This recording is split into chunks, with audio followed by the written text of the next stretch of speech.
자, 앞에서 우리가 필수 개념 장착에서 제가 연소 반응을 살짝 한번 꺼내서 정리를 해드린 적이 있어요. 자, 그런데 그 연소 반응에 관련된 의미상 조금 더 기억해둘 것들, 그런 것들 조금만 강조를 하고요. 그리고 나서 앞서 우리가 두 번째 문제 요에서 봤던 것처럼 기체상의 반응에 대한 한계 반응물 해석은 어떻게 문제 풀어갈 것이며, 그리고 아직까지 출제가 되지는 않았지만 문제를 풀어가는데 써먹을 수 있는 실전 개념 정리들도 제가 하나 더 정리를 같이 해드리도록 할게요. 첫 번째 연소 반응에 대한 부분은 분명히 그 기본적인 의미가 실험을 통해서 우리가 실험식을 구할 수 있다는 게 가장 중요하죠. 그리고 그런 내용들을 통해서 바로 CO2를 흡수하게 되는 물질이 무엇인지, CO2를 흡수하게 되는 물질이 무엇인지, 그리고 왜 순서는 바꾸면 안 되는지 등을 같이 정리를 하는데, 이런 것들은 그냥 기본 상식과 같은 내용들이라서 약간 고등학생한테 필요한 내용들이 되기도 하지만 혹시 모르잖아요. 그러니까 체크하고 다시 한번 확인은 좀 해두시고요. 그 다음에 그 아래쪽에다가 다음같이 주어진 정보들을 가지고 우리가 탄화수화물을 연소를 시켜주게 되면 그 결과로서 CO2에 들어있는 탄소의 질량비, 그리고 H2에 들어있는 수소의 질량비를 통해서 각각 탄소와 수소의 질량을 알아내고 그들을 이용해서 우리가 각각 개수비라고 하는 것들이 물질량을 나눠주게 되면 구할 수 있었지라고 하는 게 기본적인 해석 내용이었죠. 그리고 그런 것들을 가지고 문제를 풀 때 아직까지는 출제가 되진 않았지만 우리가 만약에 탄화수화물을 혼합을 시켜준 연소 반응이 주어진다라고 한다면 그럼 묶어가지고 연소 반응식을 작성하려고 욕심부릴 때가 좀 생기거든요. 그런 욕심만 안 부렸으면 좋겠어요. 솔직히 이 부분은 여러분들한테 욕심 부리지 말고 각각에 대한 탄화수 화합물의 연소 반응식을 적고요. 그 다음에 그 관련된 내용들을 가지고 주어진 정보들을 쭉 정리해서 써가면서 문제를 풀어가시면 절대로 틀릴 일들은 없습니다. 방식 한 개 더 적는 게 결코 시간 오래 안 걸리니까 그 정도는 작성하고 우리가 수고로움을 가지고 문제를 풀어가보자 라는 얘기예요.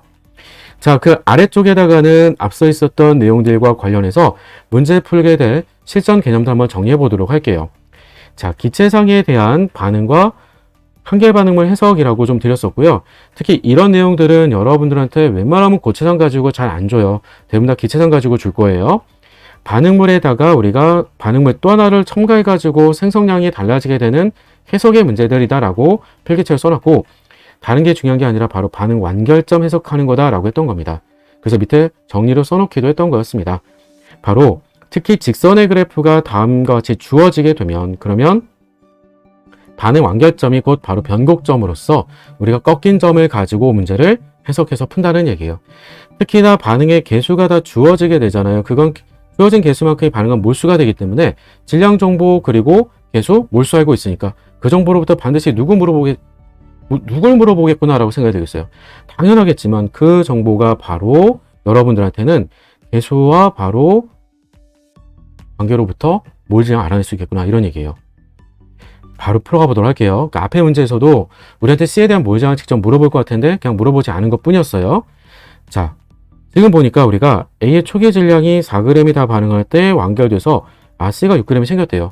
개수비가 4대 1대 2로 반응하는 반응이에요. 그러면 반응한 질량이 4g, 2g, 6g인 거잖아요. 그러면 그 말은 반응한 몰수가 4대 1대 2니까 그대로 그 곱이 4가 나와주려고 하면 몰질량 1이 돼줘야 되겠고, 곱이 2로 나와주려고 하면 몰질량 2가 나와야 되겠고, 곱이 6으로 나와주려고 하면 몰수에다가 3을 곱을 해줘야 되는 거니까 몰질량이 1대 2대 3이구나 이렇게 찾아줄 수 있겠다라고 하는 겁니다.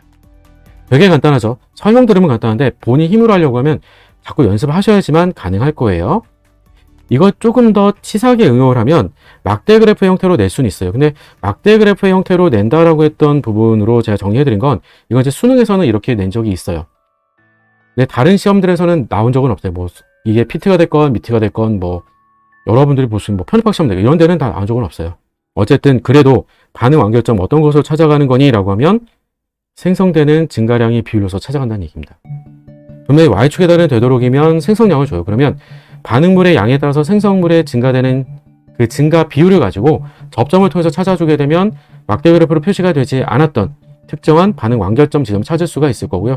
그런 것들을 문제로 풀어가는 연습을 해보시면 좋겠다라고 하는 겁니다. 두 번째는요, 개수를 주지 않을 때입니다. 이게 아까 우리가 문제에서 만났던 상황이 되기도 하죠. 이런 게 제일 곤란하기도 합니다. 미지수로 주게 되면 반응 완결점을 여러분들이 거꾸로 해석을 해 나가는 게 좀 필요해요. 근데 이게 제가 좀 전에 위에서 막대 그래프를 일부러 말로 강조를 해주기도 한 건데, 그런 내용들이 다 뭐냐면 반응물과 생성물들이 그 반응의 결과로서 증가되는 그 증가된 비율로부터 우리가 거꾸로 찾는다라고 생각하시면 될 거다라고 하는 거예요. 무슨 말인지 보도록 할게요. 자, A 대 B로 반응해서 C가 만들어진대요. 그런데 반응 전에 실험 가를 통해서는 A가 2몰 들어있었고요. 그리고 반응 전에 B가 6몰 들어있었대요. 그랬더니 생성물이 2몰이 생겨났대요. 없던 C가 2몰이 생겨난 거였어요. 자, 이것만 가지고는 알 수가 없단 말이에요. 자, 그런데 실험 나에서는 A의 몰수를 3배로 증가를 시켜줬어요.